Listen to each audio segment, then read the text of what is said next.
Welcome, everyone. This is Pound Deals, and you're listening to LOTRO Players News, where we take a look at latest in LOTRO and hear LOTRO players. And this week, we have with us Krister Hello. and Cinders. Hello. Dun dun dun dun dun dun dun dun. Hello. Hello. Uh, that microphone of yours just goes on strike at the exact wrong time. I know, right? Yeah. Was Let's working go in. perfectly. Let's go and see what's in the news this week, where we had up a bull for update 42.2.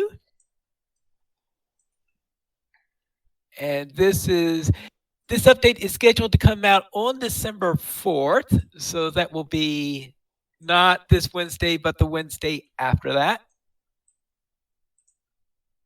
And in here, what's big with this is, first off, there is the Moria revamp that is coming along due to, of course, they're preparing for the Legendary Worlds, Angmar, and Mordor to reach Moria. And so what they have done is, for the release of Moria on the new Legendary servers, we've updated the endgame group content a little more robustly. Base health, mitigations, and damage have been increased for most monsters found within level 52 to 60 endgame instances, including those from the Mines of Moria and Lothorian content clusters.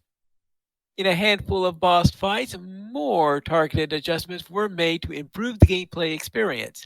This is intended to combat player power creep over the years and should help make those instances harder to complete without full groups when played on level. As for more instances, we will have in here that were updated, of course, be the Forgotten Treasury, the Grand Stairs, the Forges, Filgashen, the 16th Hall, Scumfill, Dark Delvings, Filicul, and the Vile Mall. So two of those are raids, and the rest of them are 6-player. As for the Lothorian instances, we had, of course, the Waterworks and the Mirror Halls, which are 3 players, the Hall of Crafting, which is 6-player, and then Dar Narbugund, which is a raid. So all of those they've made adjustments for so that they will be a little bit more challenging for when the players on Moria and Angmar reach their in-game status. That sounds to me like they're just reestablishing how challenging it used to be. Because I remember Moria wasn't easy when it first came out. Right. That's the idea of it, is to make it no longer a pushover. And they also have updated the Moria Travel Network. The Moria Stable Master networks have received a significant update. All current Stable Masters now have a more robust list of normal and swift travel routes to help players traverse Moria. Thank you. Well, okay, so did they get a sober stable master to redo all the goat routes? Because there's a lot of drunken goat routes out there too.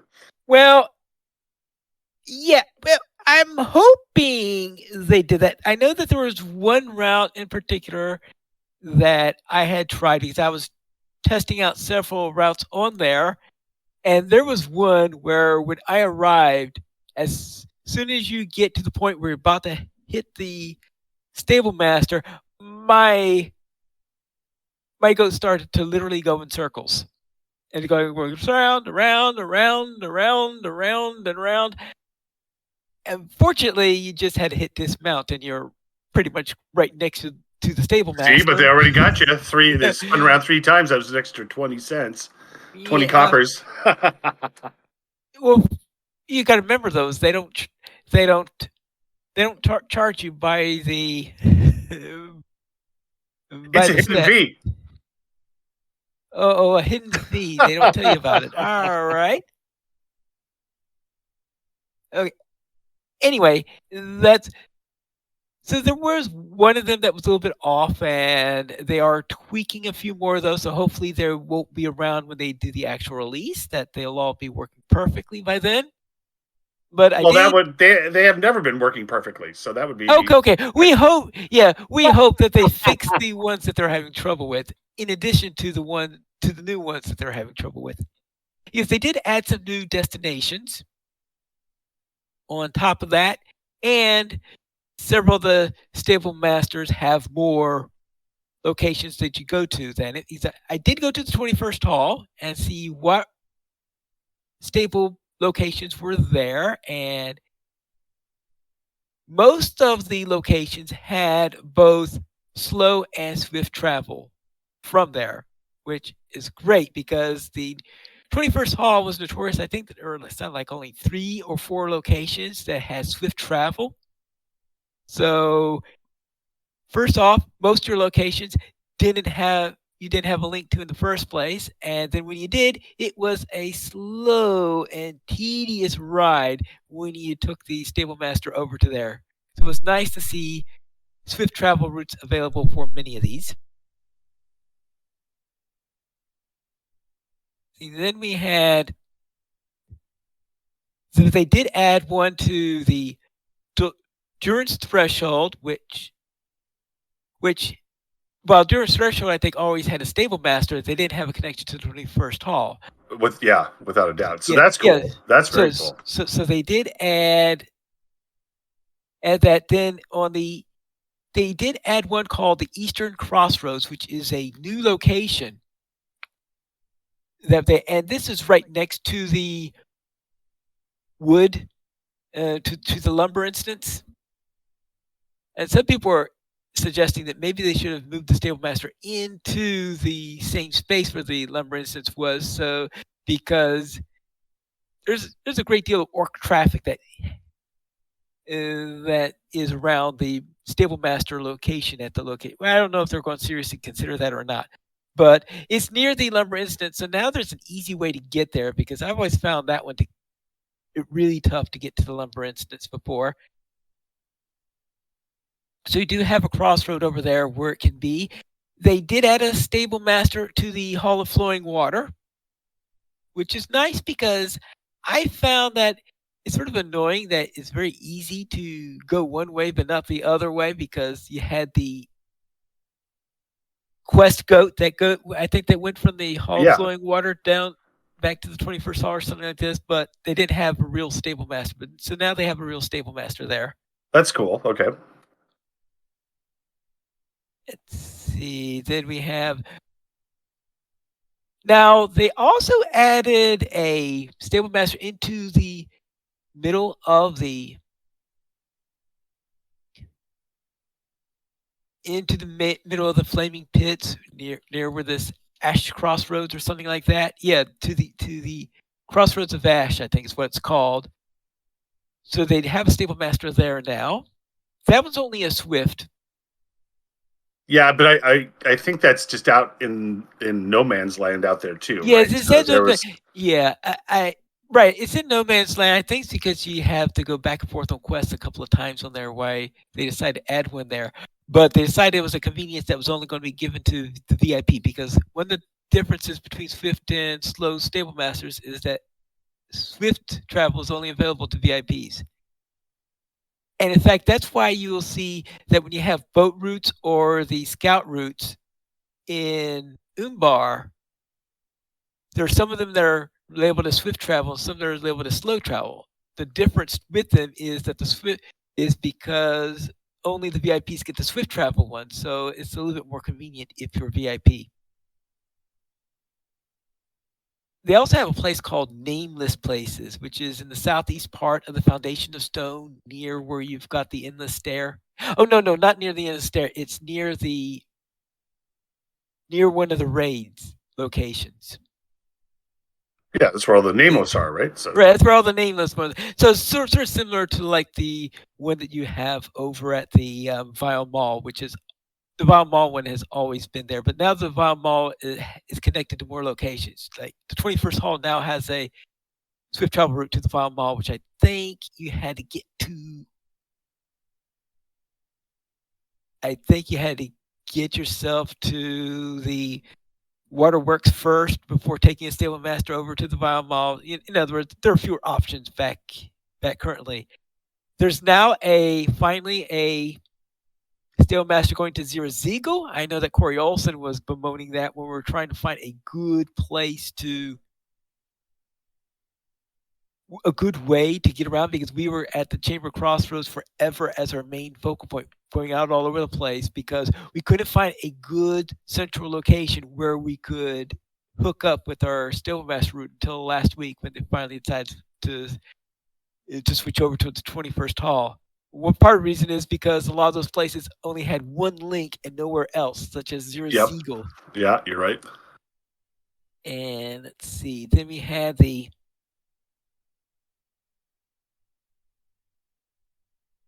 and I think and one of the things that they did is because in the past the if you wanted to go to places outside of Moria, they were on the they had all these Moria stable routes, and then you also had all these ones going out of Moria, and when they added all these new routes, there were just so many items there now that they decided to create a new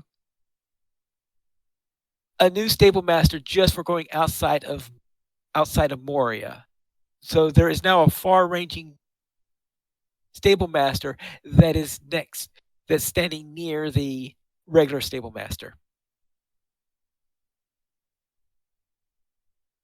And then, of course, across the hall, you do have also the mission stable master, and that's pretty much the same as it is on live right now. So that's all that you've got on. So that's what we got on the matter. But there's one other thing I noticed while I was testing all this out. There's also now a Wenda in Moria. Wenda? Yeah, a Wenda. That So that will be so nice for anybody who's stuck in Moria for forever. yes. All of these things are actually kind of making me think about maybe playing through those sections in Moria and not just skipping Moria like I usually do. Yeah, Moria rocks. Yeah, because not having Wenda, and since you don't get even if you're eligible for a port to Moria, since of course most classes don't get ports to Moria, and having so you're going to say, I think you needed, I can't remember whether it was Ally or whether it was Kindred that you needed in order to get the port, and the port has gotten so late, even if you did get the rep on the matter. So it's so late before you get that 21st Hall port and all that stuff. Now I don't know if they changed that. I didn't check to see if they changed that, but I suspect that they didn't change the ports or anything like that as they're going to go through here. But the convenience of the stable routes and then having a window right there so you don't have to port out and then try to find a way back in, that's going to be huge for getting through those areas. I just always get bogged down in there and have to take breaks to go see the sunshine. Yeah, there is that. So those things are always helpful, making it a little bit nicer to get through there so you don't feel as much like you're slogging through. Yeah. So I'm hoping that those stable master routes are going to help to reduce the slog as it goes through there. That would be nice. Yeah. And then the next bullet point is several new stable master destinations are now available in areas and more to help support players accessing and returning to out of the way questing destinations. I described a couple of those as I was going through my list in there. The Vile Mall, Nameless Places, Who Knew Minden instances, and the 21st Hall now form a Moria Instance Cluster Swift Travel Network. So that's a little network between those 4 locations. A new far-ranging stable master has been added to the 21st Hall for all travel routes leading out of Moria, and finally, they had a note in here. The stable collection panel was not yet updated as of that beta. Hopefully, by the time they do the release, they'll have the stable collection panel updated. Now comes the other big update they had, and that is what they were going to be doing about the raids in Moria, because it's pretty much obvious that raids don't go around appearing randomly in Moria, so they're thinking, okay, what do we do? So in the deeps of Moria, another power lurks, and even the Nazgul hesitate to intrude upon its domain. The servants of this nameless horror are great in number, and among them particularly vicious hunters and assassins have taken note of the intrusions upon their ruined halls.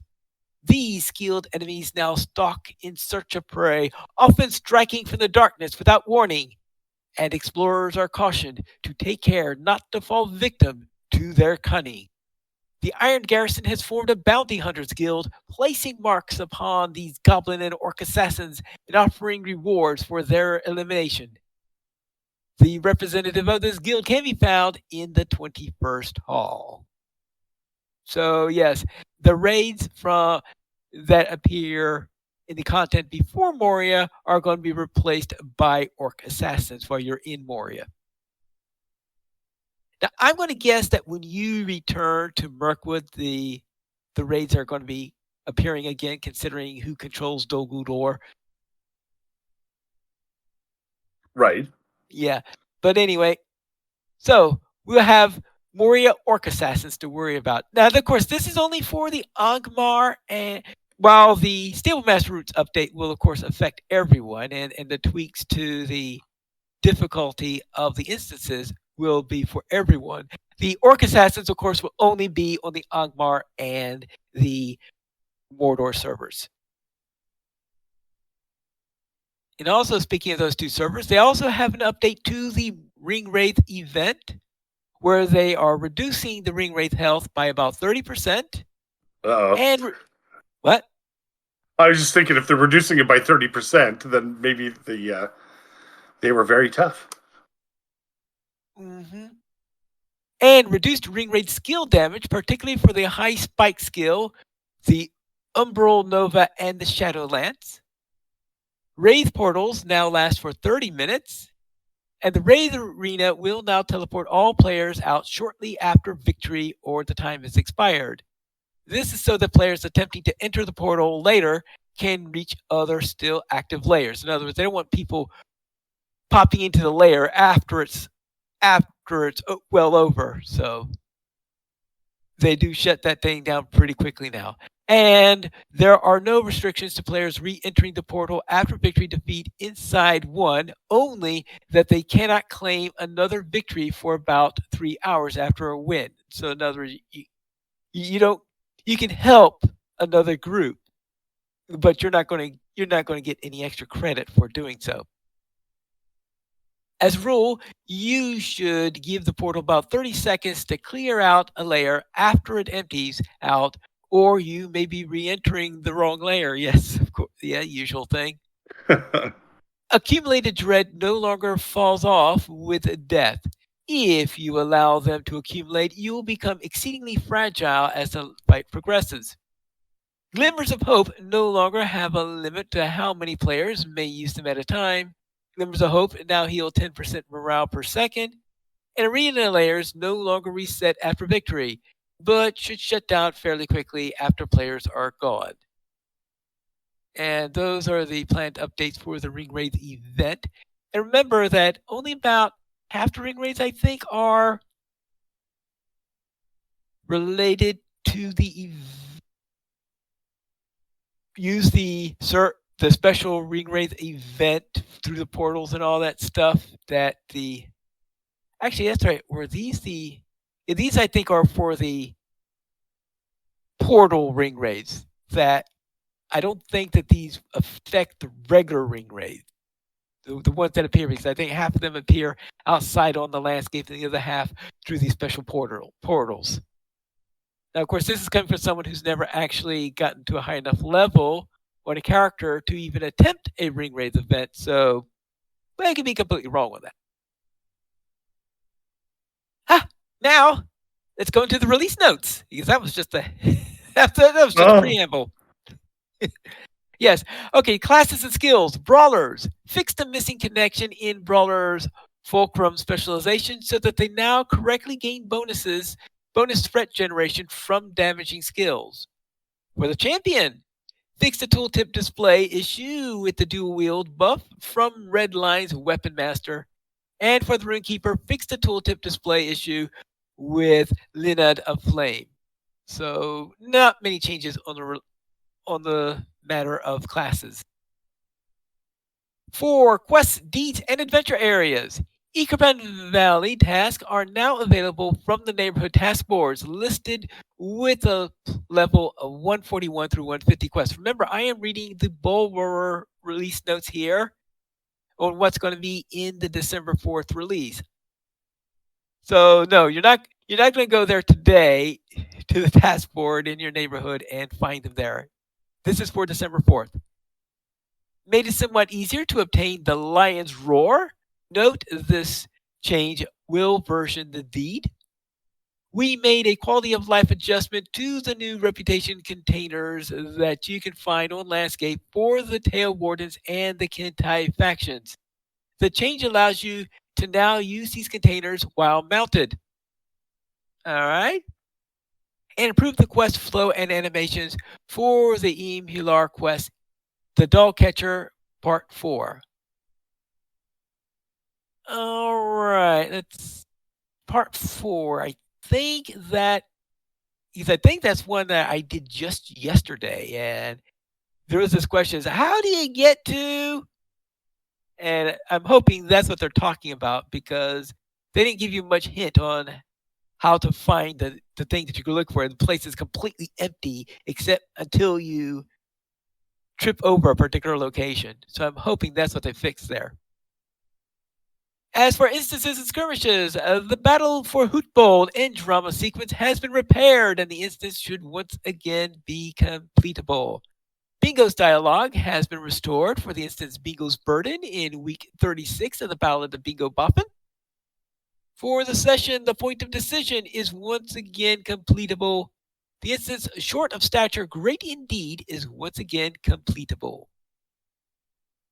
And for Ashanung, the Thane of the Accursed, Kundral's damage has been reduced significantly. For Nigrambar, the Restless Tomb, standard mobs in the instance no longer have baseline crowd control immunity.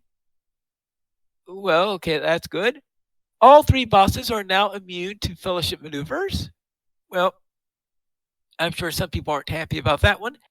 Caradus Shout has been reworked under the hood and should now behave as expected. It will only deal damage while the boss is actively channeling. Caradus Shout damage has been reduced significantly. Sakarshag health has been increased by 25%. Noctur health has been increased by 15%, and several encounters have made several adjustments made to them. For Tool Zakana, the Well of Forgetting, adding 1 second delay to Consuming Fire in Well of Forgetting Battle 1. Adding 5-second duration to Consuming Fire Hotspot. Bahadring's health has been increased by 25%. Well, considering that I pretty much one-shotted him today, I guess I can understand why they did that. And Gorthrog Devastator's health has been increased by about 15%. I guess that's to make them a little bit more impressive than they were when I was fighting them today. For items and rewards, Urishtar Tortoise and Sandstorm enemies now correctly drop trophy items. Sellable items found in the reputation containers in the Legacy of Morgoth expansion will now appropriately filter into the junk carryalls. Fix some issues where new class-specific barter items from the Ikarban instance cluster. The new Warden Ikabari spear carving now has increases to light damage and bleed damage improved to 5% from 3%. The new Warden Ikabani shield carving now correctly increases shield gambit damage instead of bleed damage and also increases light damage. The new Minstrel DPS instrument, Woe Singer, now correctly gives plus 3.5% Coda crit in addition to existing bonuses. For the regular signals, now give more appropriate fellowship maneuver bonuses. The blue now gives plus guile, red signal now gives plus strength, and yellow signal gives plus convict. What were they giving to them to the wrong ones? Oh boy. And Dune Hunter leggings now correctly give tactical mastery rather than physical mastery. And also, boring. Sorry. We discovered an issue with the new reputation system where they applied bonuses were starting and stopping. We have rectified this issue and the functionality will be restored as follows. When a character on a VIP account achieves the rank of friend with any of the new reputation factions in the Legacy of Morgoth release, all subsequent characters on that server will earn a bonus 10% towards that reputation until those characters reach the friend tier. When a character on the VIP account achieves a rank of ally on any new reputation factions in the Legacy of Morgoth release, all subsequent characters on the server will receive a bonus of 17.5% towards reputation until those characters reach the ally tier. When a character on a VIP server achieves a rank of kindred on any of the new reputation factions in the Legacy of Morgoth release, all subsequent characters on that server will earn a bonus of 25% towards the reputation until those characters reach the kindred tier. Adjusted the way the faction account modifiers are applied so that characters receiving the bonus always receives the highest bonus unlocked by the lead character. And we appreciate your patience while we ironed out these details. For PvP, for the Reaver, Glory and Victories tooltip now correctly states that it is enhanced by a defeat event rather than requiring a defeat event. For the War Leader, Banner of Terror now correctly reduces ranged and tactical damage by 15%. Ambush and marching orders can now be used while swimming. You're going to ambush somebody while swimming? Well, okay. I guess sharks are pretty good at doing that. So I was going to say, have you ever seen Jaws? I was going to say, you actually can, because they don't have, the war leaders can't hide, right? But if the freep is looking the wrong direction, you can totally ambush them even if you're swimming. Okay. Right? Really, to ambush them, they just have to not be looking for you. True. They just say that, you have to be hoping that they freeps don't see the bubbles coming out of the water. Well, or you disguise yourself as a big patch of like swamp weeds or a shrubbery. Yeah. So I suppose that in LOTRO it's not a thing of being underwater in any case. True. That's true. Okay. Quitter's die now correctly consumes Clinging Fear. And White Hot Whip it now correctly classifies as a melee weapon, but still deals fire damage. For the landscape, Moria Stable Masters have been revamped, as we discussed earlier. Scene file frill rocks in Moria have been updated with new models. Stuck spots in Umbamo have been fixed. Inaccessible treasure caches in Urashtar can now be reached. And as for localization, typos on the German word map have been corrected. As for miscellaneous things, reduce overly exaggerated facial features in certain emotes for human, elf, and high elf, male and female. Can you guys did you guys ever have that moment where you're just like randomly looking at stuff and you swing the view of your character around and you look at his face and his face is locked into this look of horror and you're like, oh man, how long have I been looking like this? Wasn't there some emote or I can't remember what it was where somebody could make you have that reaction? Well, I know that there's the spider legs or whatever that you can throw on them. That might have been it. Where there might be some moods that have some rather weird facial features also. Yeah. Yeah, but that's always the funniest thing. Or when you walk up on somebody else and you're like, why are you silently screaming? I'm just eating a piece of pie. Right. Look in the mirror. Yeah. The generic voiceover has been corrected on Shangani and Kintani fishing trainers and furnishers. For mounts, Oryx no longer plays horse sounds and instead has sounds that are more appropriate for the animal. Coconuts? That's really funny. I didn't even realize it was making horse sounds.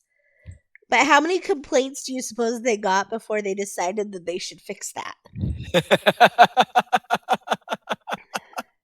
Well, first of all, you have to.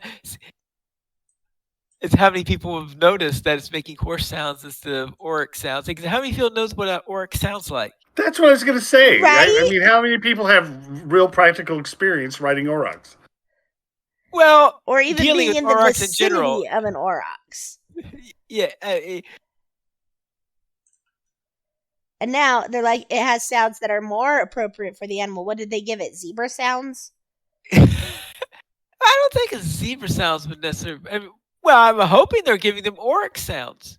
Well, you would think you would say that it gave them oryx sounds instead, but it says no, sounds that are more appropriate for the animal. But I would think a zebra will sound similar to a horse. They don't. They don't? Okay. No. Whoa. Now you guys are going to have to go listen for zebra sounds on. I know. Now I'm freaking out. Yes.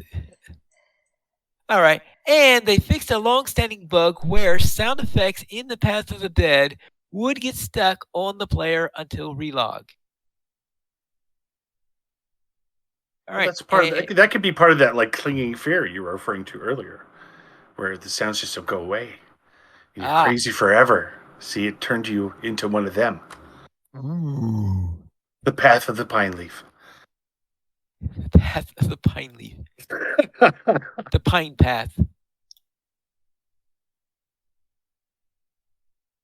Now, on top of that, as far as we know, this is going to be the only bulber for this update because next week is Thanksgiving week, and I suspect that there won't be any time in which to do a bulber build. And the week after that is when they have the actual update. So this is probably the only bulber. So on Mac, Mahal did post of some other changes that are planned for the update that did not make it into this build. I want to add a few notes regarding further planned instance changes which did not make it into bulber build. Overall, the changes to the new Ekerban instances made in this update are intended primarily to fix bugs and address specific pain points. Bug fixes like Fellowship Maneuver and Conjunction Immunity being added to bosses in Nirgambar should be countered by other fixes such as those of the Cavernous Shout, making it less sudden and significantly less lethal. So in the Fane of the Accursed, increase the frequency at which torches will be removed, the shadow buff from scorpions. The crippling sting debuff now has a movement slow. Toxic clouds no longer tear up in the dot immunity when you enter the area. They will still tear up if you linger in them for more than 2 seconds. Venomous Sting 4 can now be cleansed down to Venomous Sting 3. Reduced serrated strike dot potency. And in the Anahi Ensemble Boss 2 encounter, Kinzadal's damage has been reduced significantly. Sharatu's damage has been reduced slightly. Hashuga's damage has been reduced slightly. Vicious Scorpion damage has been reduced slightly. And Prowling Scorpion morale has been reduced slightly. In the Restless Tomb, Cursed Spirit inductions now have an additional 0.5 second delay after they begin. Cursed Spirits should now have more reliably start inducting when they're supposed to after they spawn. Adding a warning shout to Sakarshag that occurs right before he begins the cavernous shout, and Aura of Death radius increased by 0.1 meter. The corner of the platform is no longer safe. So apparently there was a small safe spot and that was not intended. In the Well of Forgetting, reduced the damage of Find Enemy slightly, reduced the damage of Spear of Shadow slightly, Gorthrog Crusher damage mod reduced from times 0.7 to times 0.6. This does not impact the Tank Buster skills. Memory of Contempt reduces Bahadring's incoming damage more than before. This should make it more imperative for players to remove this memory via the waters of forgetting. Mahadring should correctly lose memories once tier per pulse, while affected by the waters of forgetting, and players should now reliably gain a skill each time that they leave the well of forgetting, only once per pull of a lever. Okay. Obviously there are a lot of differences between the multiplayer version and the solo based on what I'm reading in there, because a lot of these things I just did this instance today, and the solo version, it sounds like a lot of these things apparently really don't apply to the solo one based on what I'm reading in there. So that means, yeah, I suppose the boss fights would be a lot more complicated in the multiplayer version, I guess. And in all three instances, the rarest barter items from the new instance, carapace pieces, glistering files, and burial tokens, now drop as fellowship tradable items, which must be opened to add them to your barter wallet.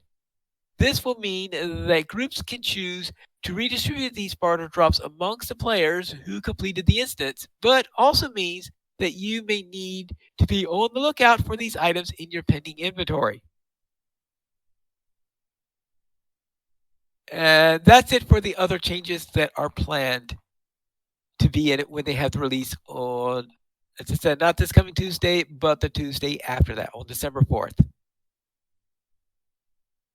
And speaking of December 4th, that's when they'll be opening up the Moria in the Angmar server. So we have actually a release trailer for that they made. I don't know if you noticed that. I did not.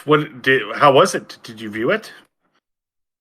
Yeah, I viewed it. It was actually, what they did is they repurposed one of the old the trailer that they had that apparently that Turbine made way back in the day when the original Moria was released, back when you actually had to go to a store in order to buy an expansion. Yeah. You remember those days, days, right? Yeah. 15 years ago, yes, way back 15 years ago, when you still had to go to the store in order to buy your expansions.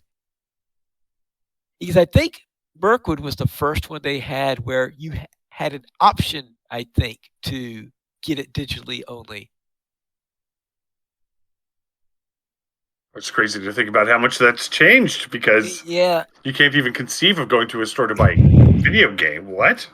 Anymore, so. Especially an expansion to a video game. Yes. So that's what, so the Amware servers, they'll go to Moria on December 4th. And on the Treebeard server, actually, that's the Angmar server, Angmar and Mordor servers, I should say. Because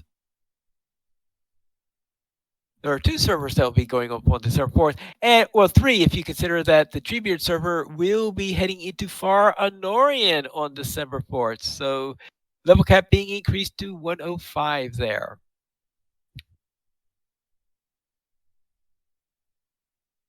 And that's it for our game news. So, Cinders, what's on sale this week? On sale this week is Store, Carry, and Share, and you can get 25% off of select vault storage and shared storage, as well as select inventory slots through November 28th. The weekly coupon is for a free Tome of Defense that will last 6 hours, and the coupon code is the Star Shone Out, THESTARSHONEOUT, no spaces, now through November 28th as well. Oh, they're coming up with some really complicated ones lately. Right? Best bet, copy and paste. Yes, we do have it in our show notes, so yes, you can copy and paste it from there. So let's into our weekend gaming. And Krister, what were you up to? Well, it was a mixture of like having to do real world things like work at my job, which was not gaming and Was not fun. Well, it was fun. It was fun. But I'm in the middle of my inventory hootenanny and LOTRO, and I have managed. I know. I think Cinders was in shock at the beginning, but I have freed up 13 spaces now.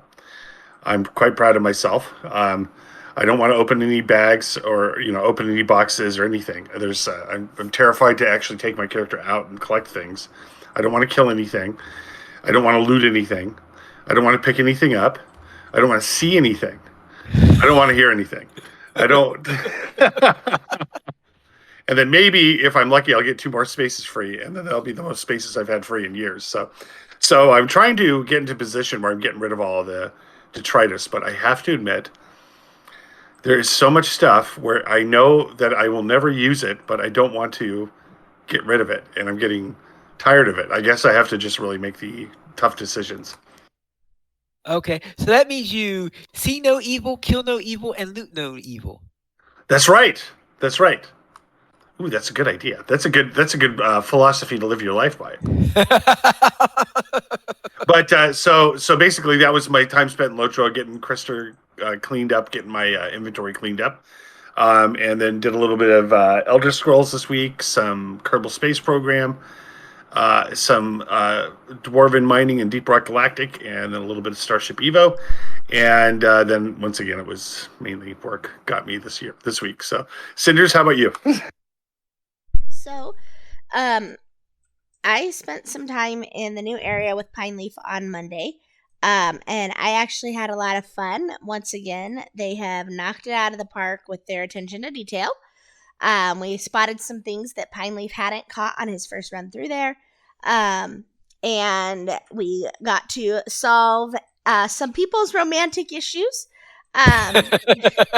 I just will say it always helps if you just talk directly to the person. It solves a lot of problems.